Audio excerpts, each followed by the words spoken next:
अब हम आपको बताना चाहेंगे, ये दास आपको बताएगा कि आप यहाँ फंसे कैसे। सबसे पहले आपको इस भक्ति मार्ग में लगने से पहले, इस ज्ञान को ग्रहण करने से पहले सृष्टि रचना का ज्ञान होना अनिवार्य है। जिसमें आपको सृष्टि रचना का ज्ञान हो जाएगा, फिर आपको सभी सद्ग्रंथ और यो काल का सारा जाल आसानी से समझ में आएगा। तो पुण्यात्माओं, ये सत्संग, ये ज्ञान हमने कभी सुना नहीं था, जिस कारण से प्रथम बार सुनोगे तो ऐसा लगेगा जैसे वैसे बनावटी सी कहानी है। लेकिन जब सद्ग्रंथों से दास प्रमाणित करेगा उस कथा को, आप दांतों तले उंगली दबाओगे कि सचमुच ये तो सारा ही सत्य है। अब आपको दास सुनाएगा। परमेश्वर कबीर जी जो हैं, ये धानक दुल्हा रूप में जो काशी में 120 वर्ष रहे थे, ये पूर्ण परमात्मा हैं। ये सारी सृष्टि के रचनहार हैं और हम सभी आत्माओं के जनक हैं। और परमात्मा जैसे कोई क्रिएटर है तो क्रिएशन के बारे में वो क्रिएटर ही बता सकता है। अपने द्वारा रची हुई सृष्टि को रचने वाला ही बता सकता है। इसलिए अभी तक ये सृष्टि रचना का ज्ञान किसी को नहीं था, ना श्री ब्रह्मा को, ना श्री विष्णु को, ना शिव को। केवल उन महापुरुषों को अवश्य हुआ जो परमात्मा से परिचित हुए हैं। जिनमें से कौन कौन हैं? आदरणीय धर्मदास साहिब जी, आदरणीय मुल्कदास साहिब जी, आदरणीय नानक साहिब जी, आदरणीय दादू साहिब जी, आदरणीय गरीबदास साहिब जी, गांव छुरानी, जिला झज्जर, हरियाणा वाले, और आदरणीय गीसा दास साहिब जी, गांव खेकड़ा, पहले जिला मेरठ था, बागपत बन गया बताते हैं, जैसा भी, उत्तर प्रदेश वाले। इन महापुरुषों और आदरणीय स्वामी रामानंद जी, काशी बनारस वाले, इनको परमात्मा सीधे मिले और सचखंड दिखाया, ऊपर का सतलोक जहाँ वो परमात्मा रहते हैं, और उनको फिर वापस छोड़ा, अपने गवाह बना के, अपने साक्षी बनाए। उन महापुरुषों को ये ज्ञान था, लेकिन उनकी वाणी में इतना डिटेल नहीं बनाया उन्होंने। क्यों? उनको मालूम था कि भगवान ने जो ज्ञान दे ही रखा है तो बार बार उसको बताने का कोई औचित्य नहीं रह जाता। तो परमेश्वर कबीर जी ने अपने द्वारा रची हुई सृष्टि को कैसे बताया है कि पहले केवल परमात्मा कबीर जी थे अकेले, और वो एक कमल के ऊपर विराजमान थे।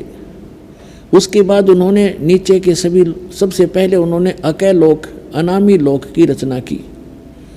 उसमें वे अकेले रहते हैं, पूरे सारे के सारे लोक में परमात्मा अकेले ही रहते हैं। उस वहाँ बैठकर परमात्मा ने नीचे के 3 लोकों की ओर रचना की अपने वचन से। अकय लोक से नीचे अगम लोक है, उससे नीचे अलख लोक है, उससे नीचे फिर सत्य लोक है। ये 4 लोक हैं ऊपर के, ये अविनाशी कहलाते हैं।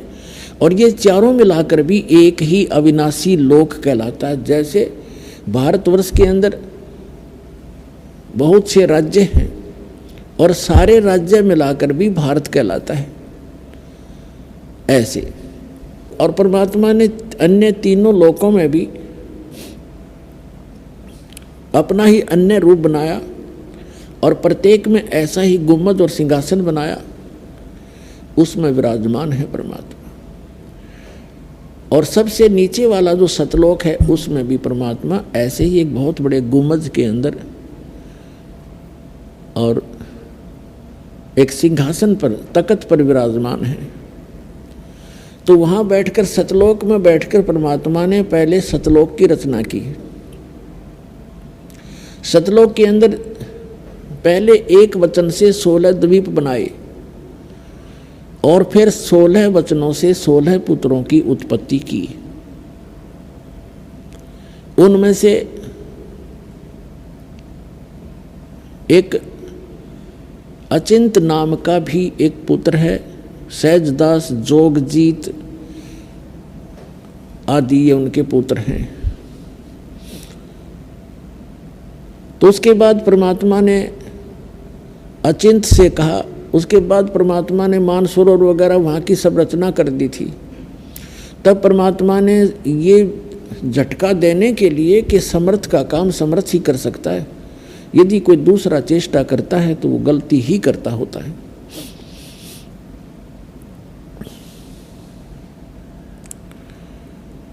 तो परमात्मा ने अचिंत अपने पुत्र से कहा कि आप सृष्टि रचो।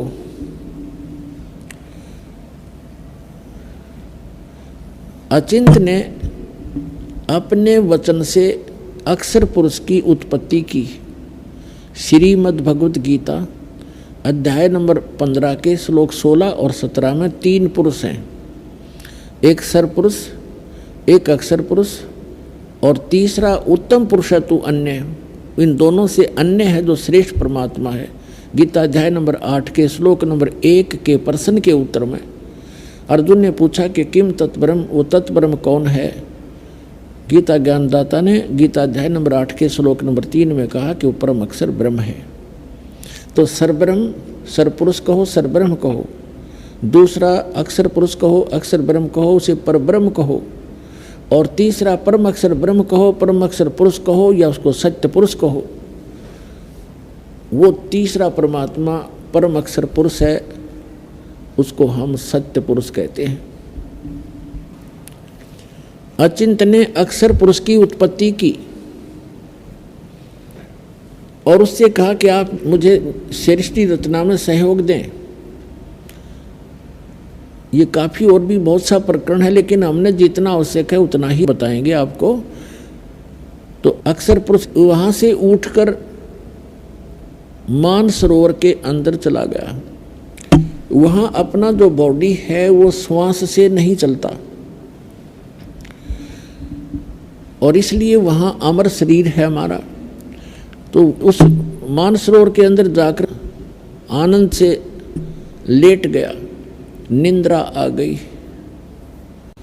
काफी समय बीत गया, तब अचिंत ने परमात्मा से, सत्य पुरुष से प्रार्थना की कि भगवान अक्षर पुरुष निंद्रा में है, उठ नहीं रहा है, सृष्टि रची नहीं जा रही।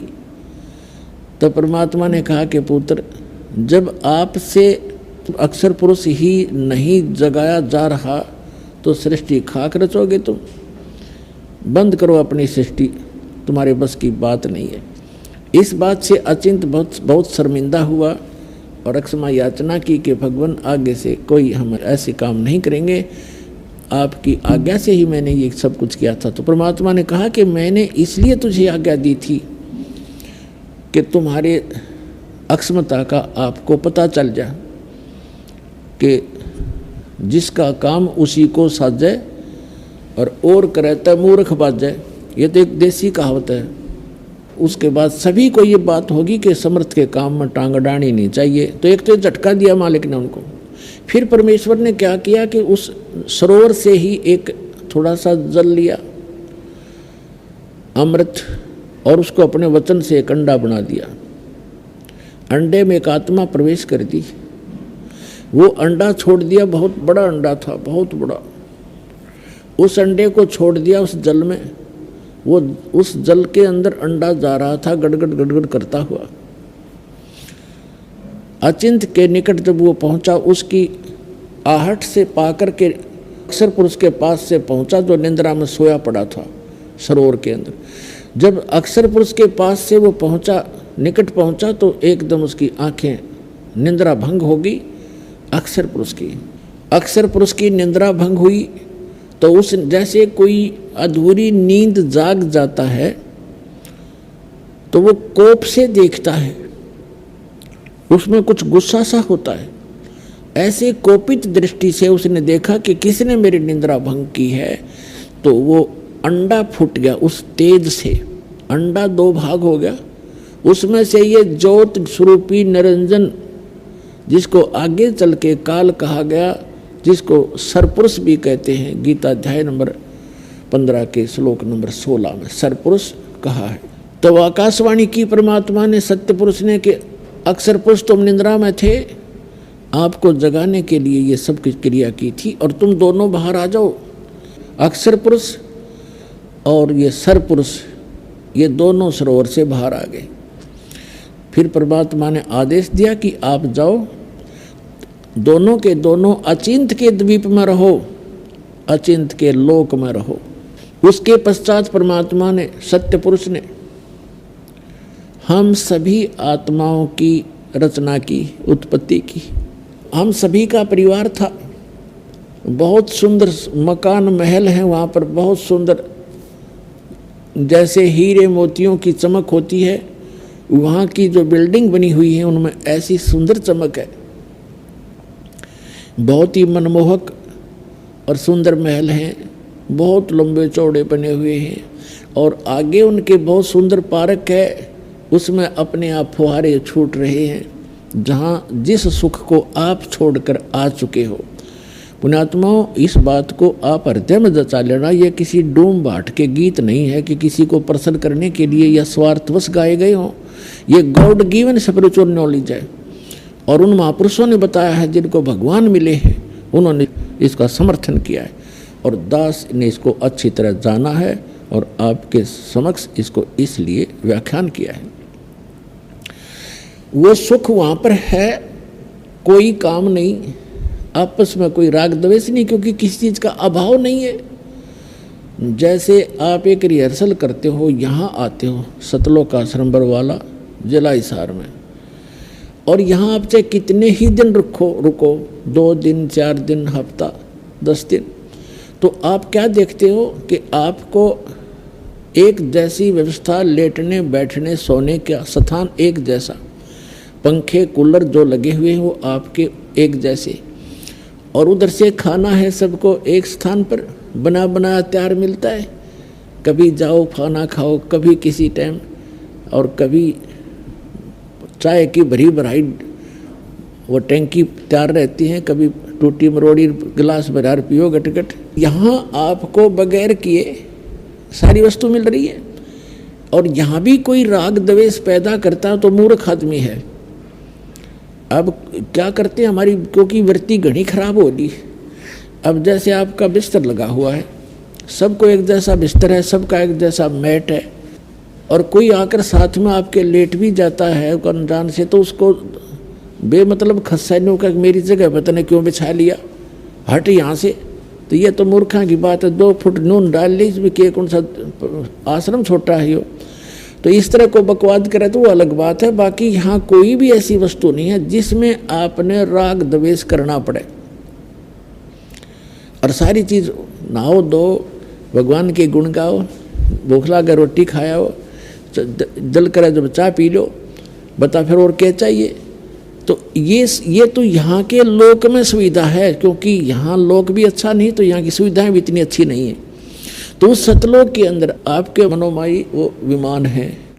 जब भी आपकी इच्छा हो, आपके पार्क के अंदर विमान खड़ा पाओगा। उस विमान को यहाँ के विमान की तरह उठने की खातिर फर फर नहीं करना पड़ता, वो तो भगवान की शक्ति से चलते हैं, ऐसे उठकर चल पड़ते हैं। जहाँ चाहे वहाँ रोक लो, बीच में रोक लो, जहाँ चाहे पानी के ऊपर उतार लो उसको, ऐसे खड़े हो जाएंगे।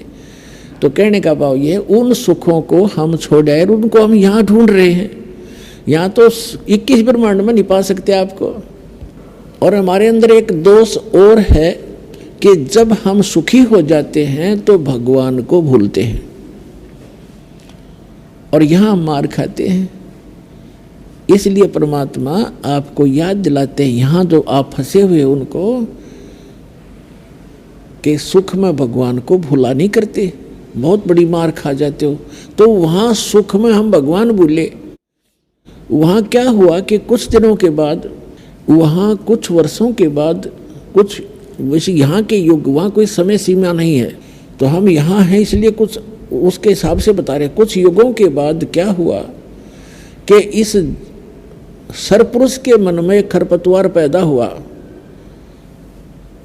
और जो आपके यहाँ भी विद्यमान है हमारे अंदर सब में, उसके मन में ये आया कि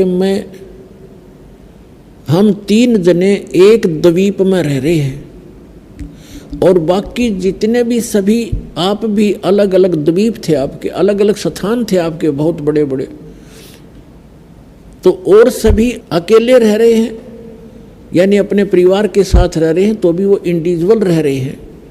तो इसके मन में ये दोष आ गया कि हम तीन एक द्वीप में एक स्थान पर और बाकी सब इंडिविजुअल हैं। तो उसने सरपुरुष ने अलग से स्थान प्राप्त करने के लिए तपस्या शुरू कर दी। जब यहाँ के 70 युग तक उसने तप कर लिया, तब परमात्मा ने पूछा सत्य पुरुष ने कि सरपुरुष आप क्या मांगते हो, क्यों तपस्या कर रहे हो? तब उसने कहा कि भगवान आप तो अंतर्यामी हैं, आपको सब मालूम है, फिर भी मैं अपनी अर्ज लगाता हूँ। ये स्थान मेरे लिए कम है, हम तीन एक स्थान पर रह रहे हैं, अचिंत, अक्षर पुरुष और सरपुरुष। हम तीनों एक स्थान पर रह रहे हैं, अन्य भाइयों के पास, सब बहनों के पास अलग से स्थान है। मैं अपना अलग स्थान चाहता हूँ। तब परमात्मा ने, सतपुरुष ने कहा कि आपको मैं 21 ब्रह्मांड देता हूँ आपके तप के बदले में। आपको 21 ब्रह्मांड देता हूँ। जैसे कोई धनी पिता अपने पुत्र को 21 प्लाट दे दे, उनमें कंस्ट्रक्शन नहीं होती प्लाट्स में, तो उसने जा कर के परमात्मा ने उसको एकांत स्थान पर सतलोक के बाह्य क्षेत्र में 21 प्लाट दे दिए, 21 ब्रह्मांड दे दिए। अब ये सरपुरुष वहाँ घूम रहा है, कभी उस प्लाट को देख रहा है, कभी उस प्लाट को देख रहा है, कभी उसको देख रहा है, खाली पड़े। फिर उसके मन में आई कि इनमें कंस्ट्रक्शन हो, रचना हो, तब बात बने। इसने फिर तपस्या शुरू की, क्योंकि सारा कुछ वो कुल मालिक है जिसके आगे सभी भिखारी हैं। तो इस ज्योत स्वरूपी निरंजन अर्थात सरपुरुष ने, काल ने फिर से तपस्या की और 70 युग जब तप कर लिया, जब परमात्मा ने पूछा भी क्या मांग रहा है तू, अब इसने कहा कि भगवान मुझे कुछ सृष्टि रचना की सामग्री दे दो, कुछ मटेरियल दो जिससे मैं सृष्टि रचना, कोई रचना करूं अपने प्लाटों में। तब परमेश्वर ने उसको 5 तत्व और 3 गुण दे दिए कि ले बेटा खेल खिलौनों ते। ये 3 गुण रजगुण, सतगुण और तमगुण दे दिए और ये 5 तत्व दे दिए, जैसे आकाश, अग्नि, वायु, जल, पृथ्वी आदि। इसने वहाँ पर इन पदार्थों से रचना की, इन मटेरियल से। फिर इसने सोचा कि इसमें कुछ आत्मा भी मेरे साथ हो, अकेला करूँगा क्या? इसने फिर से तपस्या शुरू की। अपने आत्माओं हम क्यों फंसे, अब हम यहाँ क्यों फंसे? उसका कारण ये बना कि जब ये तपस्या कर रहा था और हम सभी आत्माएं इसको देख रहे थे, ये एक पैर पे खड़ा होकर तपस्या कर रहा था, कभी उस पैर को बदल लेता था, कभी उसको बदल लेता था, और हम इसको देख रहे थे। हम इसके ऊपर आसक्त हो गए, क्योंकि वहाँ अब हमारी नज़र जो है बहुत तेज होती है, बहुत दूर से भी हम बिल्कुल साफ देखते हैं। हम इस पर आसक्त हो गए और अपने परमात्मा से विमुख हो गए। हम पतिव्रता पद से गिर गए। अब ये बुराई आपके अंदर आज भी है, हमारे अंदर।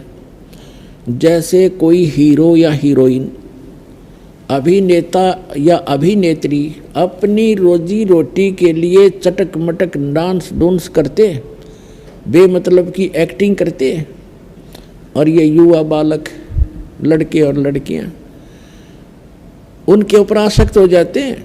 ये मेरा फेवरेट हीरो है, ये मेरी फेवरेट हीरोइन है, और लेना एक ने देनी दो, बेमतलब बकवाद करनी, खक है तुम्हारा, तुम्हें निकट भी नहीं जा सकते उनके। और यहाँ कोई हिसार या बरवाला के अंदर कोई आ जाए, उनमें से ये चटक मटक करने वाले हीरोइन देखो, इन युवा बच्चों की वहाँ जम घट जुड़ जाएगा, और वो कम से कम भी 200 फुट दूरी पर स्टेज पर खड़े होंगे और वहाँ से चटक मटक कर रहे होंगे, और ये बड़े खुश हो रहे होंगे। बता, सारे दिन धूल फाँक कर उल्टे आ जा, खाक मिला उनसे उनको। वो अपनी रोजी रोटी के लिए प्रसिद्धि पा रहे हैं और ये बच्चे उसके ऊपर आसक्त हो रहे हैं। तो ये बीमारी हमारे वहाँ लगी थी। ये दोष हमारी आत्मा में वहाँ से घर किया हुआ है। और जैसे कितने ही अच्छे भाई बहन हैं, कितने उनमें प्यार है, और कुछ दिनों के बाद विवाह होगा, विवाह होते ही अलग होना कंपलसरी है। उन्हें मरोड़ी कुछ भी लगा उनके मन में, अलग जरूर होंगे, रह ही नहीं सकते। तो ये भी वहाँ से लगी थी। न सोचेंगे अलग होकर मैं यूँ बनाऊँगा, अपने बच्चा ने बढ़िया खुआऊँगा और बढ़िया कोठी बनाऊँगा, न्यारा रहूँगा। वो तो होना जाना वही है जो आपको मिला, लेकिन यह दुर्बुद्धि हमारे अंदर घर कर चुकी है, ये अपना प्रभाव दिखाती ही रहेगी। यहाँ इसका कोई विकल्प नहीं है। इसका विकल्प यही है कि आप जो दास बता रहा है, ज्ञान भगवान ने बताया है, इस अनुसार साधना करके आप यहाँ से पीछा छुटवा के उस लोक में चले जाओगे जहाँ कोई दुख नहीं, वहाँ कोई परेशानी नहीं है, वहाँ मृत्यु नहीं, बुढ़ापा नहीं, कोई रोग नहीं। ऐसा सुंदर शरीर मिलेगा। इस शरीर के अंदर एक सूक्ष्म शरीर है, और उस सूक्ष्म शरीर के ऊपर एक और अंदर और शरीर है, 3-4 शरीर है। उसके बाद आत्मा का ओरिजिनल शरीर है, बॉडी है। उस बॉडी के ऊपर वहाँ जा करके और एक शरीर मंडा जाएगा जैसा ये है, और वो शरीर अमर होगा। उसमें नाड़ी तंत्र नहीं है, और उसमें राग द्वेष नहीं है, उसमें बीपी हाई लो शुगर या कोई उसमें डिसीज नहीं होता। इतना सुंदर शरीर मिलेगा। और पहले हमें वही प्राप्त था, हम आके इसमें फंस गए हैं। अब इस ज्योत स्वरूपी निरंजन ने अपने साथ कुछ आत्माओं को लेने के लिए फिर तपस्या शुरू की। जब इसने तीसरी बार जो तपस्या शुरू करी, तब परमात्मा ने पूछा कि ज्योत निरंजन अब क्या मांग रहा है? जो मांगा तुझे दे दिया। और उस दौरान जब हम इस ज्योत निरंजन पर आसक्त थे, इसकी ये तपस्या कर रहा था और हम देखे थे। और आज भी ये देख लो आप, किसी गांव के गोरे बनी में और कोई बाबा तपन लग जाए, सारा गांव देखने जाएगा उसने, सारा गांव देख का होगा बाबा तपे, 10 दिन हो गए, 20 दिन हो गए, 1 महीना हो गया, बैठे नहीं हो तो खड़ा रहे, झूल पर झूल रहा है, बस सारे देखने जाएंगे। बता कोई बात हुई? अब जैसे एक आदमी लड्डू खावे मान लीजिए, और दूसरे उसने देखने जाओ लड्डू खावे, हो देख लड्डू खावे, क्या तो गया, फिर कहता आप भी खाओ जब पेट भरे। तो इस तरह की जो बुराइयां हैं ये हमारे वहाँ से घर करी हुई हैं, और वही हमारे अंदर आज ये हमें परेशान रखती हैं। उसी तरह हम क्रिया कर रहे होते हैं। अब क्या हुआ कि बीच बीच में जब हम उसको देख रहे थे, उसकी तरफ हमारी आसक्तता बन गई थी, ज्योत निरंजन की तरफ, सरपुरुष की तरफ, तो परमात्मा आकाशवाणी किया करते थे कि बच्चों तुम ना देखो इसको, अपना मस्त रहो और इसको अपनी क्रिया करने दो। हम क्या करते रहे, ये आदत अपने यहाँ भी है कि हम ऊपर से तैसे हो गए जैसे बिल्कुल हम नहीं देख रहे हैं, पर अंदर से कसक ज्यों की तो बनी रही। इसकी चाह हमारे हृदय में घनी बन गई, हम आसक्त हो गए इस पर बुरी तरह, और वो अंतर्यामी जान गया कि इनका ये नाश निकट है, ये मुझसे भी धोखा कर रहे हैं, मुझे भी ऊपर से दिखा रहे हैं कि हम नहीं देख रहे हैं, और अंदर से उसको चाह रहे हैं। तो हम पति भरता पद से गिर गए। तो परमात्मा ने कहा कि बोल भाई, तो परमात्मा ने हमें वहाँ से निकालना अनिवार्य समझा। किस प्रकार? जैसे सेब विक्रेता होता है, सेब ये फ्रूट, उसको वो सेब कितनी प्यारी होती है और एक सेब कितनी कीमती होती है। अब वो देखता है कि जो सेब डिफेक्टिव होगी, भले ही वो कितनी कीमती भी थी और प्यारी भी थी, लेकिन वो रखेगा नहीं उनमें, उसको उठाकर कूड़े में फेंकना उसकी मजबूरी है, ना तो औरन खराब कर दे वो। तो इस प्रकार हम वो डिफेक्टिव सेब हो गए उस भगवान के। उनकी आत्मा बड़ी दुख पावे है जब सेब विक्रेता की एक सेब खराब हो जाए, उसको पता कितना लॉस हो गया, लेकिन मजबूरी है उसको वहाँ से फेंकना एक कूड़े में। तो पुण्यात्माओं, परमात्मा ने हमें वहाँ से उठाकर इस कूड़े में डालना अनिवार्य समझाना, औरों को खराब कर देते। तब परमात्मा को मालूम था, तब परमेश्वर ने कहा कि ज्योत स्वरूपी निरंजन तीसरी बार किस लिए तप कर रहा है? तब उसने कहा कि भगवान मुझे कुछ आत्माएं दे दो। तब परमात्मा ने कहा भी मैं ये आत्मा नहीं दे सकता, क्योंकि ये मेरे अंश हैं, मेरे शरीर से निकले हैं, वचन से उत्पन्न हुए हैं। अपने आत्मा जिस माँ से किसी बच्चे ने जन्म लिया हो उसकी ममता उसको पता होता है।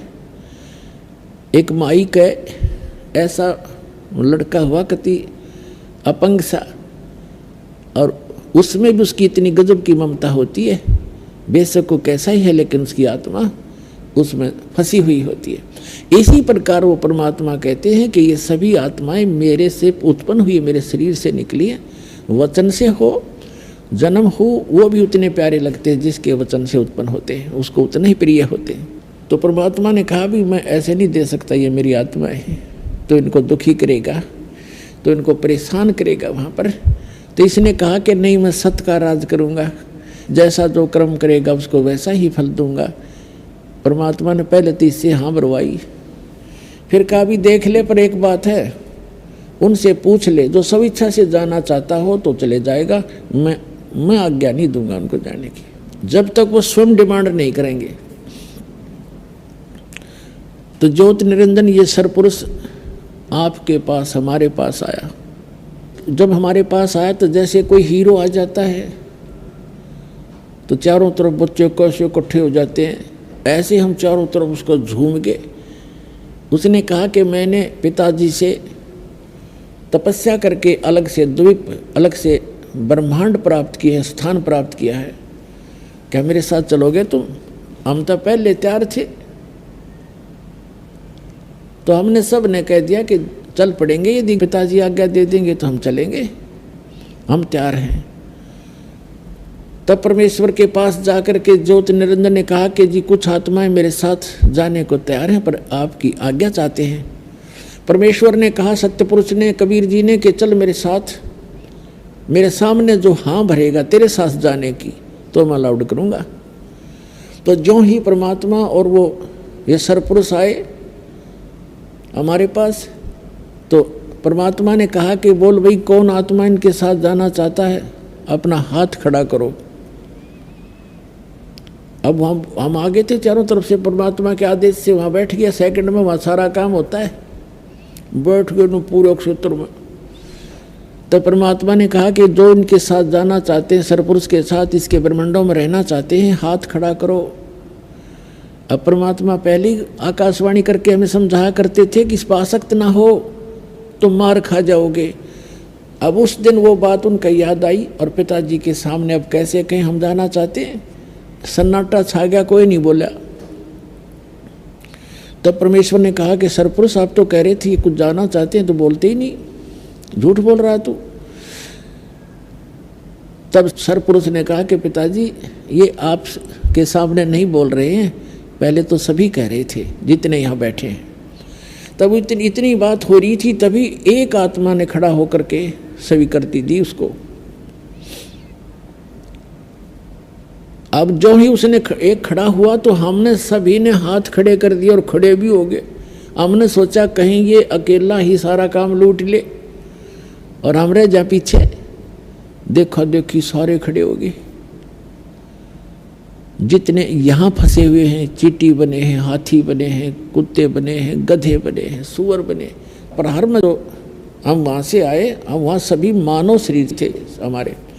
तो परमात्मा ने कहा ठीक है ज्योति निरंजन, यानी सरपुरुष तू जा अपने लोक में, 21 ब्रह्मांडों में जा।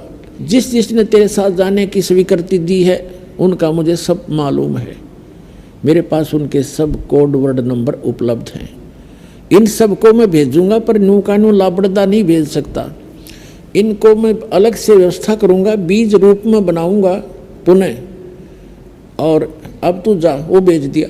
जिस आत्मा ने सबसे पहले स्वीकृति दी थी उसको एक सुंदर लड़की बना दिया अपने वचन से, और उस लड़की के अंदर वो सभी आत्माएं सूक्ष्म रूप में डाल दी।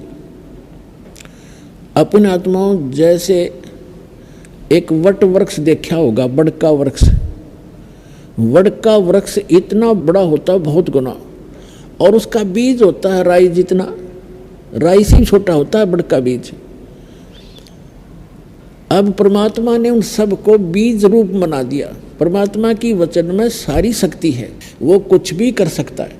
तो जितने भी वहाँ थे सब बीज रूप में बना दिए, और उस बीज को अपने वचन से उस लड़की जो बनाई थी प्रथम, जिसने स्वीकृति दी थी, उसके शरीर में प्रवेश कर दिया, सारे के सारे बीज रूप में।